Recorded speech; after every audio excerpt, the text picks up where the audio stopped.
Warning, we are a spoilers podcast.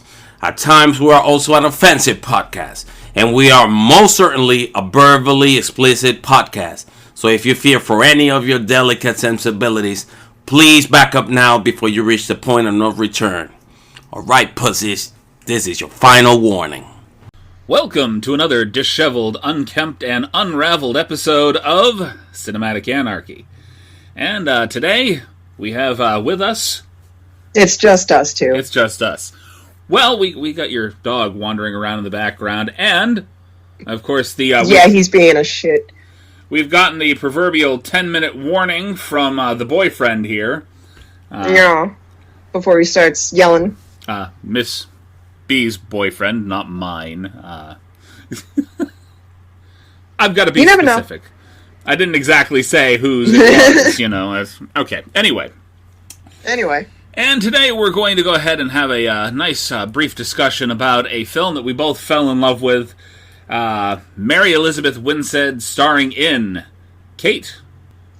Which is a very unassuming name, to be honest. It's simple. If I knew nothing about the film... Like Becky. Becky, very true, very true. Yeah. If I knew nothing about the film, it's just another name, another movie with a girl's name. You don't see a lot of, like... Actually, no, that's untrue. You do. You do see quite a bit of male-named movies. Movies with just men's name. Alright.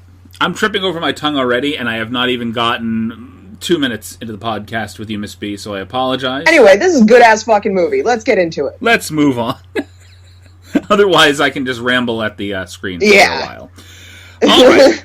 And just to give you a brief synopsis, this film follows Kate, an assassin whose mentor and handler, played by Woody Harelson, assigns her to kill a high-ranking Yakuza target. During Kate's final mission, she finds out she has been poisoned and has, at most, a day to live. So she uses her last hours... Polonium-204. She uses her last hours to get revenge and find out who set her up. So, right away we have... I was apprehensive. Because they've been churning out a lot of... woman gets scorned or spurned or something fucking terrible happens to them, and then she goes and kills every male that happens to have come up against her to do that. She didn't kill any women. Again, this is another entire movie of no women getting killed. It's all her against a bunch of guys. Well, I mean, to be fair, the Yakuza doesn't really have, like, high-ranking women. Oh, okay. I guess in all fairness, there's not a lot of high-ranking women within the Yakuza. It's like, you know, it's being accurate. Alright, that is fair. You're right, that is fair. And they've got different clans. Alright. See, you're just putting me in my place, left and right here. Yeah. Well, I mean, you gotta be fucking accurate. No, you don't. Yeah, no. I mean, you have to suspend your belief in reality just to watch the movie. Just a little. So our film, it opens up with Kate on what is supposed to be her final mission. So basically, or no, this isn't her final mission. This isn't her final mission. She decided that the next mission was going to be the final one because when she was going to do this kill, there was a child there. Right. And they insisted only have one rule is don't make the hit if there's a kid there. No children. And that one single rule, apparently they couldn't follow, and they pressed her. Fucking... Well, somebody else wanted to be part of the podcast. And that is Miss B's little munchkin, the little puppy. I will fucking cook you up rotisserie style and eat you, bro. No. Yeah. No, you're not allowed to make puppy chicken wings. Shh. No. It wouldn't be wings. He's a dog. Okay. It'd be thighs. Drumsticks. Whatever. He's got the zoomies. Either way, you're not eating the dog. Let's just reassure our viewers that you do not plan to cook and eat your dog. Oh, I'm totally gonna eat him. Yeah. Okay. Yeah. If they can't hear the fucking sarcasm in my voice, then that's on them, not me. Well, you know, people in general, they're skittish and they like to complain, so... Yeah. You have to make sure that you don't... Oh, fuck it. I mean, eat the dog if you want. I don't give a fuck. Alright. Let's move on from the... Back to Kate. The mastication of your pet, and we'll go back to Kate. So, Kate obviously has to take the shot. Take a shot at the... Was this the Yakuza boss the first time, too? Or was that his brother? Right? His brother. His brother he took out. Okay, so they were taking out a high-ranking official, I'm guessing to bring out the Yakuza boss. Kijima. Because ultimately, that was their end game, was him, taking him down. And she didn't actually realize that she was sort of a pawn in a game that was bringing... You'll find that out later on. You know? Yeah. Later on, when the final hit that she decides it's going to be the last one, she goes off, she has a talk with Woody Harrelson's character, V. Right. Varric. And she's like, I'm not doing this anymore. I want a normal life. My life has never been mine. This and that, blah, blah. He's like, you'll be back. No matter... I think this is just because I've watched Cheers, but there are very few movies that I can take Woody Harrelson as a certifiable badass in any right. Very few movies. I mean, even in Zombieland, his character, he was a badass, but he was a fucking goof. He really was.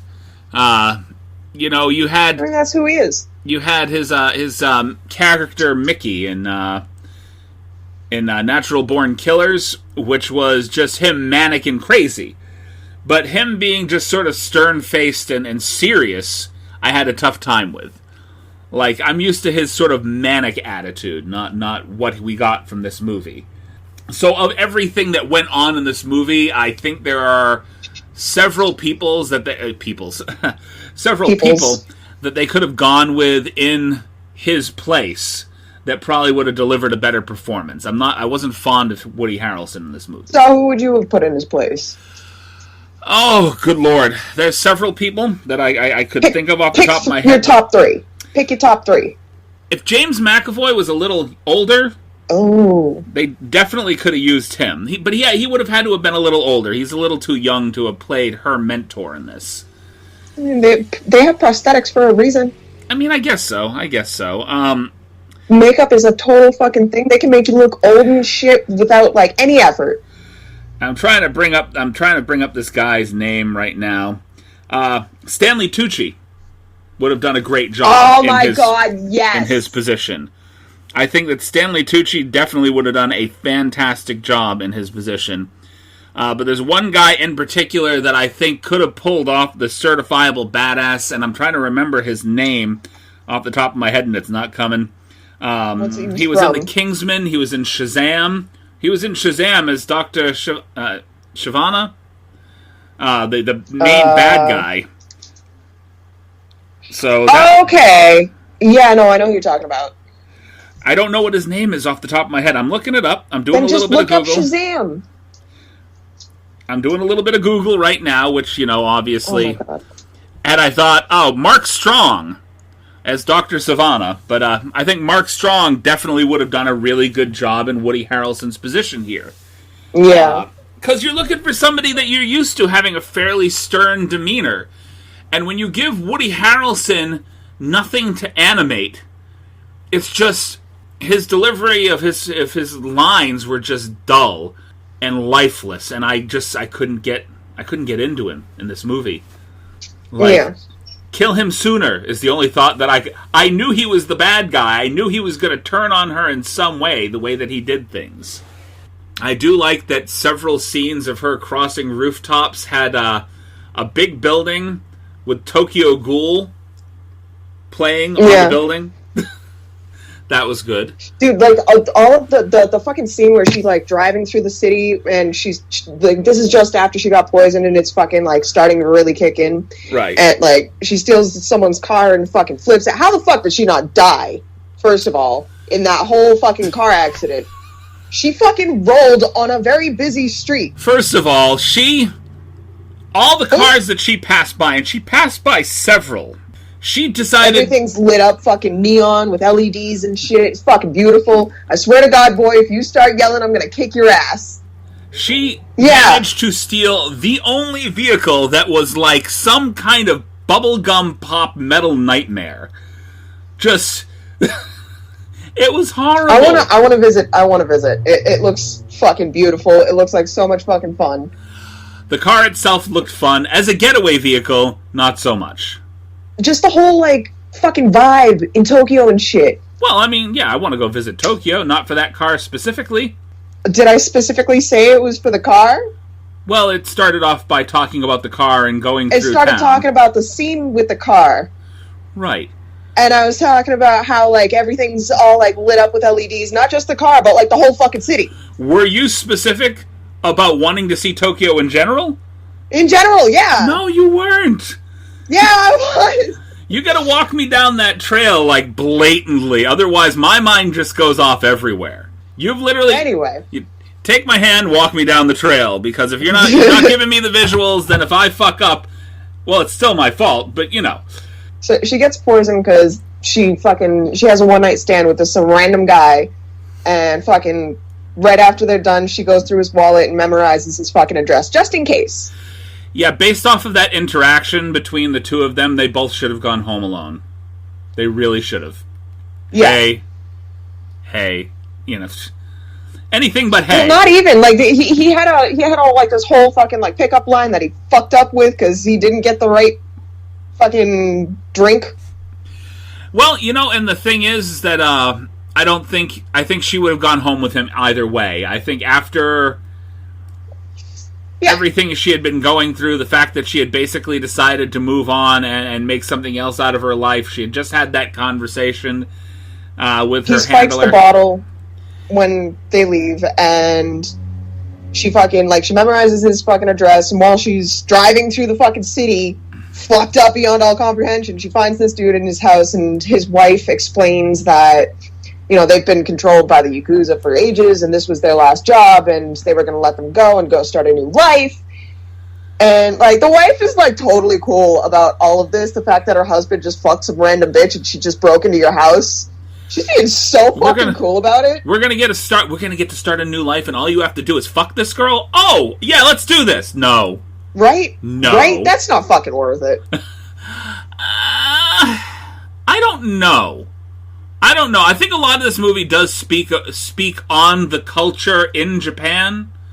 Like, Japanese culture is a little different than what we deal with. You've seen a lot of Japanese movies, Japanese anime. Some of the stuff that they have, women are extremely subservient and deal with a lot of fucking shit. Yeah, they do. A lot of shit. So I don't think it's out of the realm of possibility that this woman would have been convinced that, hey, it's best for you if I fuck her. You know, something makes me feel like that wasn't out of the realm of possibility in that world. But still. I'm not saying that it didn't make me go, that guy's a scumbag. I'm just saying that maybe she didn't realize, based off of her other male interactions, that guy was a scumbag. Exactly. It's possible. I think the Japanese in general, they're sort of a patriarchal society, aren't they? Everyone is these days. Everything south of the Mason-Dixon line is... Everything is awesome! No, it is not. So, she basically... She didn't beat the shit out of them, but she basically says, he's like, I don't know anything, and hopefully... They told me it was a roofie. That's what he said. And he basically says, if I say anything, they'll kill me. And she goes, if you don't, I'll kill her. Right? Exactly. Basically him saying that everything he did was so that they could have a life together. Okay, so he folds and he gives her what information he has. And she knows that is it the Kajimi clan? Kajima? Yeah. How many times did I watch this movie? I'm going to tell you right now. I'm just going to say this. If we ever, like, you know, do Squid Game as one of our fucking episodes, if we ever do anything entirely Japanese-based, somebody else needs to fucking... Squid Game is Korean. And this is where I inadvertently dive into a mild bout of racism. It wasn't intentional. It definitely wasn't intentional. Anyway, I knew it was Korean, too. I knew it was. Yeah. I'm just saying anything that has Asian names in it. Somebody else from Eastern culture. Basically.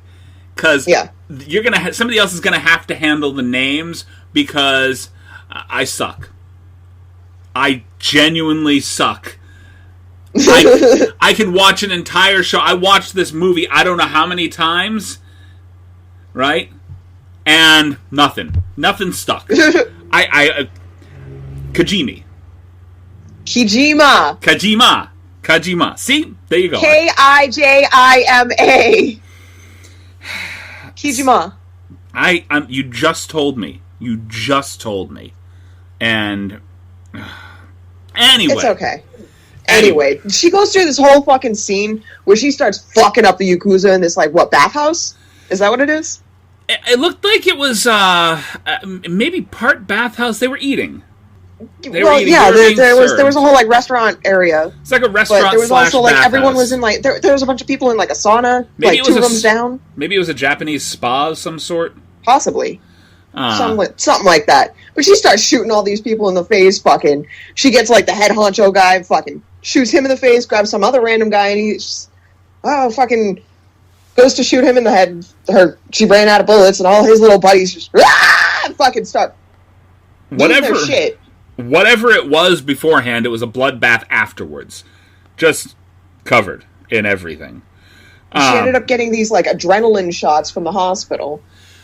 Right. I remember her going to the hospital, and she got these, adrenaline shots in, EpiPen form. And so she's like, all I need is stimulants, because she wanted to make sure that she could continue to go until she was ready to drop.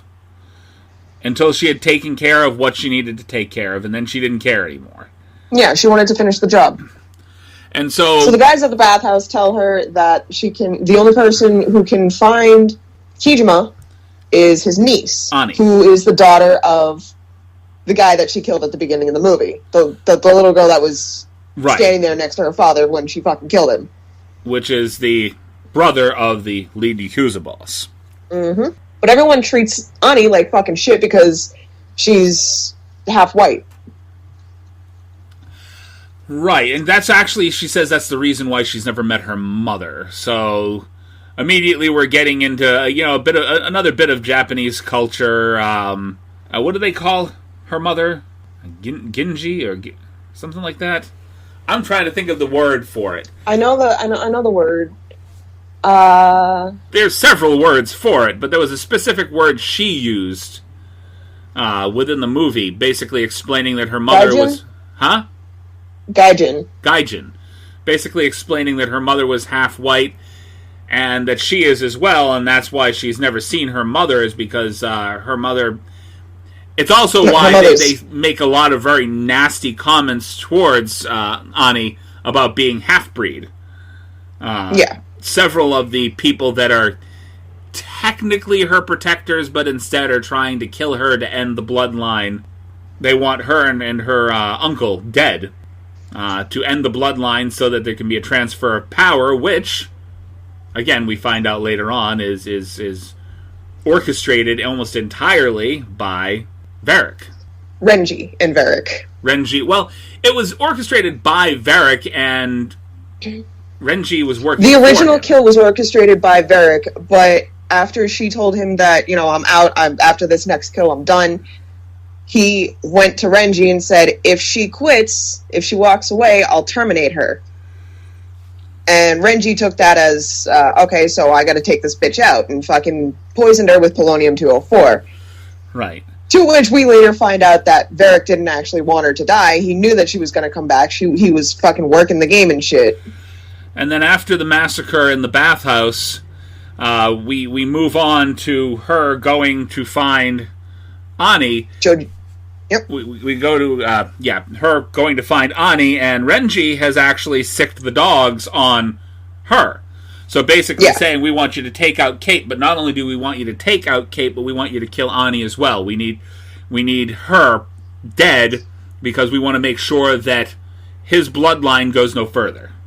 So it's beginning to seem like a lot of this stuff. At first, it looks like it's Renji that's orchestrating the whole thing, and that's why I was not completely surprised, because I knew her handler, Woody Harrelson, always kind of plays scumbags, There's not a lot of nice guy roles that he's played. So I was always a little wary. I'm like, something's gonna happen with this guy. Something doesn't seem right. You know? Especially given that, like, her parents were killed, and then immediately he's there to be her handler. And then when I see him doing the same thing with Ani later on in the movie, I'm like, oh, fuck you. Yeah.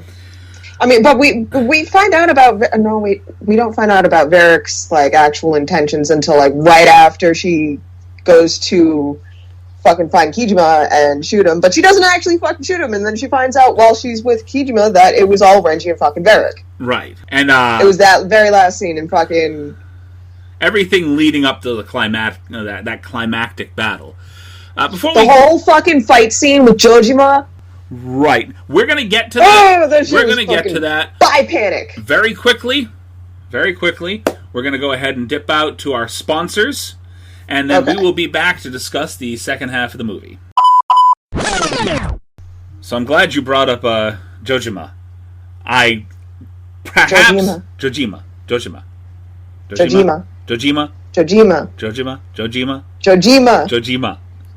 Yeah. I said that. Just Jojima. Yeah, but the way you're saying it. Jojima. Mochi. Oh my god. Never mind. Just keep going. Anyway. Perhaps... By panic, that whole scene.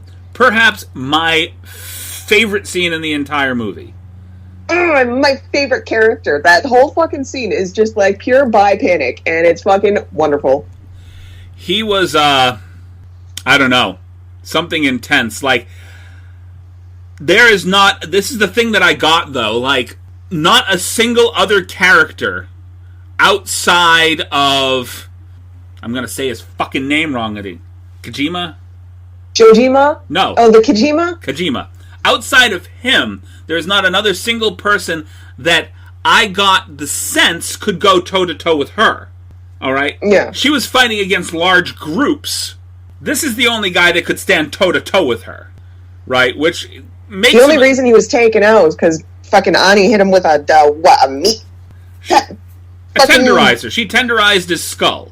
The big thing. Yes, the meat mallet. The meat hammer. Meat tenderizer. Jojima. Thor's hammer. Yes. Ani's hammer, really. She's like trying to put the gun together, put the fucking clip back into the gun, and dropping it and shit, butterfingers and bullshit. Oh my god, this kid makes me want to fucking scream. How long did she have to fuck with the fucking gun before she finally realized... And then she shot Kate. Right. Shot her. Well, that's not the first time she shoots. That's the first time she shoots her. She shoots her again. She definitely does. Yeah. That girl does more damage to Kate than anybody else in the movie. Really. If you think about it. Well, no, I mean, she barely grazed Kate's fucking head. The first time. With the bullet. The second time. The second time? The second time. I thought that was the whole reason why her eye was completely bloody. I thought that shot was the reason why she had the bloody eye. It was, like, it grazed her face and knocked her out, but she fucking... Whatever it did, it was enough of an impact to knock her on her fucking ass for a while. Yeah. Right, so it could have ricocheted off her skull, you don't know. She's also fucking, like, falling apart, she's dying, it's getting close to, like, the end of her life, the polonium's fucking, like, taking over. Well, yeah. She's running out of her fucking... She's on her, like, last adrenaline shot. Advanced radiation poisoning, just... She was a mess. I mean, that eye could have been a contributing factor to that whole thing, too. It could have just been part of the deterioration, you know? But, whatever. The fact that after all that damage, she could saunter into that building, just a cigarette in her mouth, just walking in there like, fuck it, I'm gonna do this. Just gonna fucking finish the job. Yakuza plowing through the place around her. Just beautiful sight. Yeah. Mary Elizabeth Winstead, as far as I'm concerned... has never given a bad performance. I have never seen her... The only performance that I was ever disappointed in, there was only one. And that was really, really early in her career. And that was Sky High. I really didn't like her in that movie. Everything else I've watched her in, I have thought she was absolutely perfect in. There are certain roles that I thought she would have been better in than the actresses that played them. Yeah. You know? So, honestly, I think that she's underutilized in Hollywood. And facts. At this point, I'm thinking between this and her performance in what was that movie? Why am I saying what was that movie? Scott Pilgrim. Between her performance between this and Scott Pilgrim, the fact that they don't utilize her more as an action star, I don't know why. Plus fucking Birds of Prey. Birds of Prey? She was Huntress. Yes, that's right. Yeah. I forgot about that. So yeah, why they don't use her more as an action star, I don't know. She is a certifiable badass. Yeah, facts. That being said, she was outshined a little bit by Jojima. Yes. Yeah. There is nobody in that movie. That whole fucking scene is just fucking chef's kiss. It's perfection. There's no other scene in that movie that I can the way she pick out as shatters my the fucking favorite. the wine glasses perfectly to make little fucking stabby pokey things. Right. Well, I mean, he was using scissors. Meat scissors to fucking go at her. So, of course, she had to go and match him. No, I know that, but fucking just the way she shatters it without shattering the fucking stem of the cups. Right, well, the stems are quite a bit thicker. The glass, those... Not really. The stems were, like, barely an inch thick. So, right. Go ahead. I got a couple of wine glasses here. What we need to do is we need to shatter the wine glasses, and you'll see the stems are pretty much what's going to remain. I want to do that whole scene. Glass Wolverine claws. Just glass Wolverine claws. It's amazing.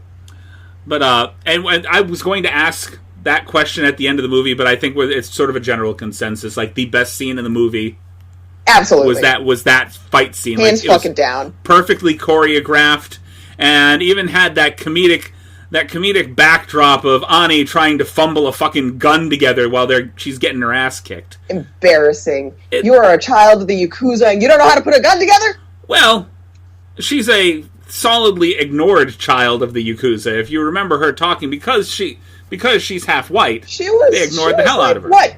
Fucking 14 when her father died? She should have known how to put a fucking gun together by now. Well, considering how the Japanese... He's a boss! Considering how the Japanese treat their women, I'm going to say it's more than likely... No. More than likely not. It probably was not a top priority. The only thing that they saw her as is probably a future continuation of his bloodline. That's a guy with one kill. The guy with one kill. Oh my god. 42 fucking damage. We're not... Shit. This guy 42 fucking damage. Sorry. And in the background, we have Fredo providing commentary on a game that has he did wait a while. Nothing to do with what we're talking about. One kill. A guy with one kill. I mean, it could almost fit. It could almost fit. I think... I'm fairly certain, like, the bad guys in this movie had the same skills as your average stormtrooper in Star Wars, to be honest. Yeah. How the fuck have they, like, survived up until now? Right. I think that they highly... Here's my thing. These are the Yakuza.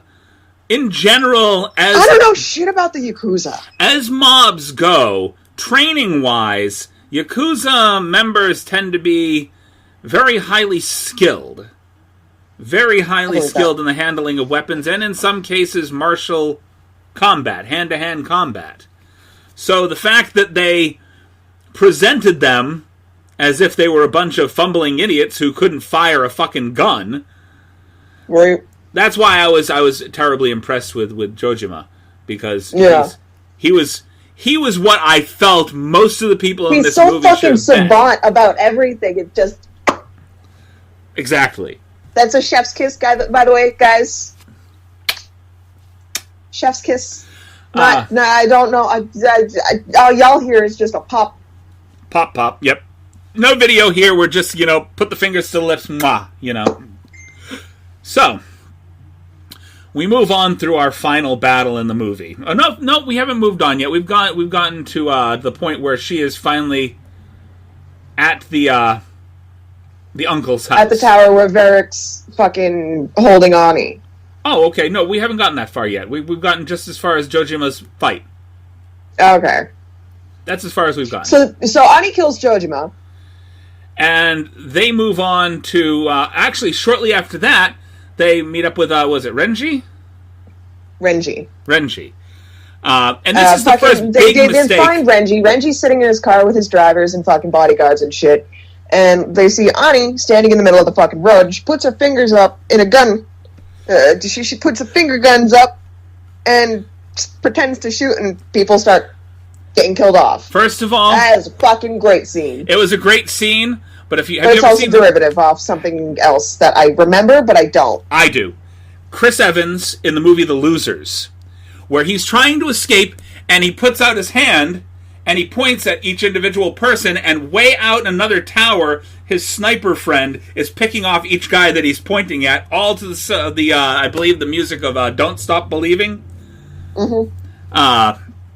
So yeah, it felt like sort of a rip-off of that, and I really feel like I may have even seen that particular scene done somewhere else before.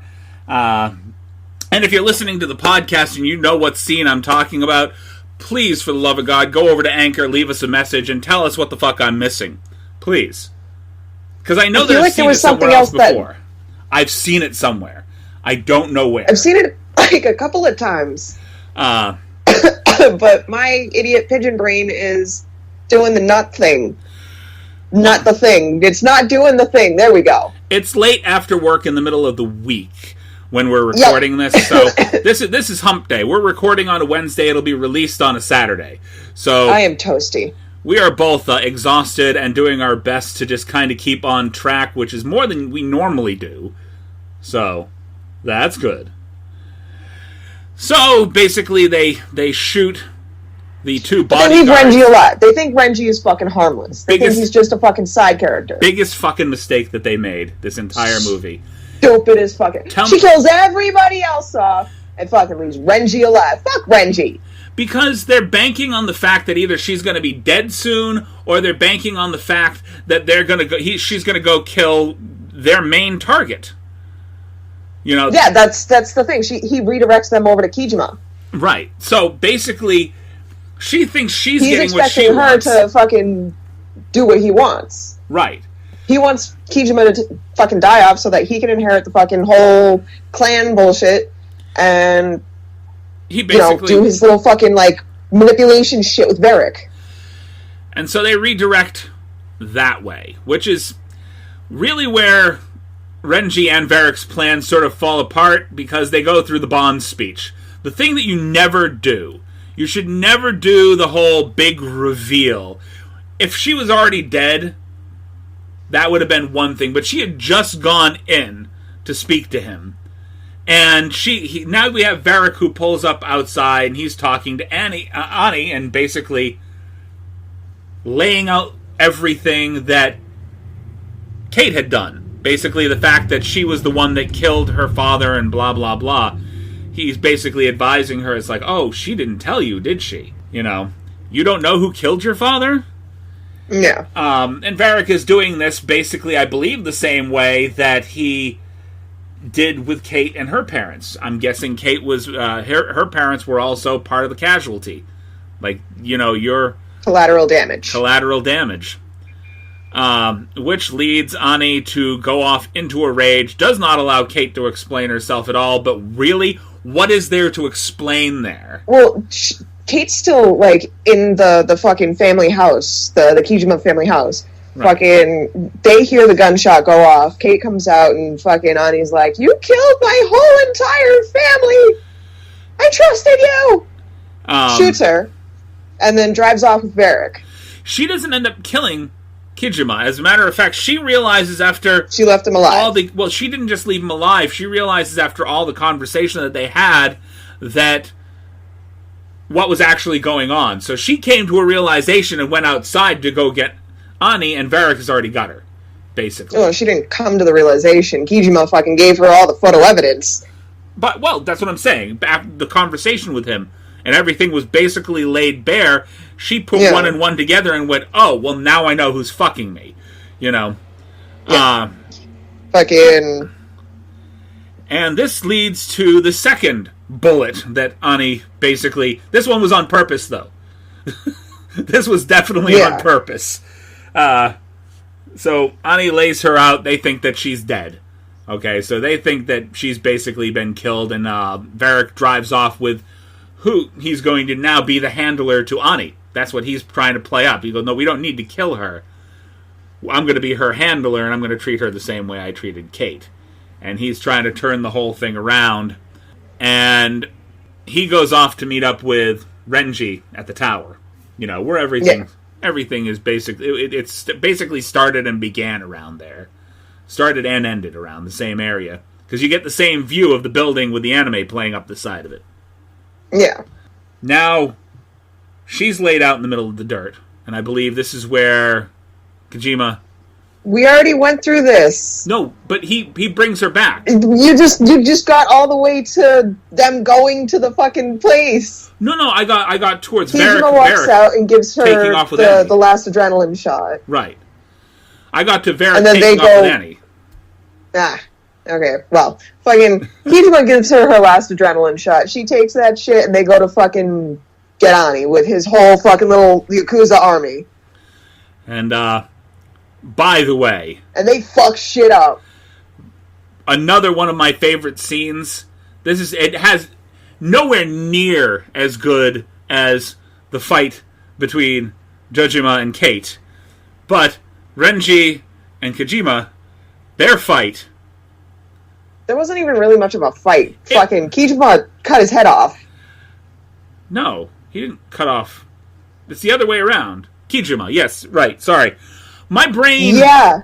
And you walked me down the path and gave me the direct answer, and my brain said, fuck it, she's wrong! Wait, she's right! Fuck, shut up! I walked you down the path, gave you the answer, and your brain said no.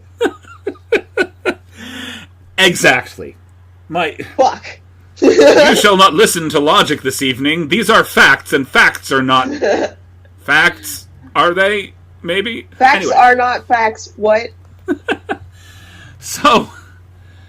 Anyway, they fuck shit up. Kojima cuts Renji's head off, and fucking... They get to the last room, Kate walks in, fucking finds Varric with Ani.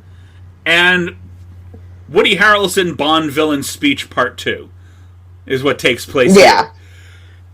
All of our plans, why we had to kill you, you're going to die soon anyway, so it doesn't matter. She's like, right, I'm going to die soon anyway, I'm going to take you with me.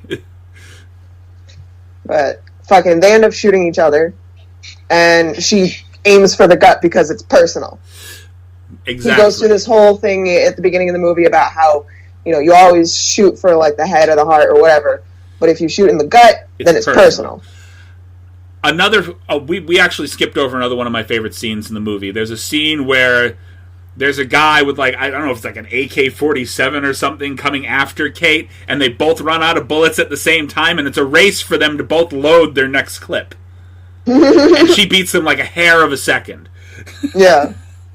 I thought that was... I liked the scene where, like, they're going through, like, her years, as each bullet, she's older. Right?